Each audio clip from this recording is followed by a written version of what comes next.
Gaminame grybų plovą. Pamerkite džiovintus baravykus. Maždaug po 15 minučių juos nusunkite, gerai nuspauskite ir pasmulkinkite. Pievagrybius supjaustykite kubeliais.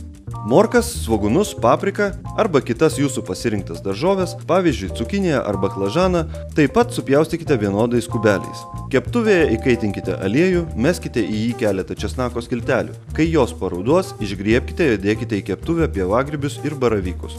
Kai grybai iškeps, į keptuvę paeiliui verskite morkas, svogūnus ir kitas daržoves.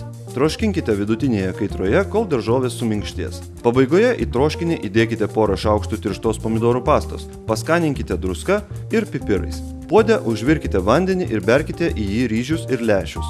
Kai puodas vėl ims virti, suverskite paruoštus grybus ir daržoves, pamaišykite, sumažinkite kaitrą ir troškinkite, kol ryžiai bus minkšti.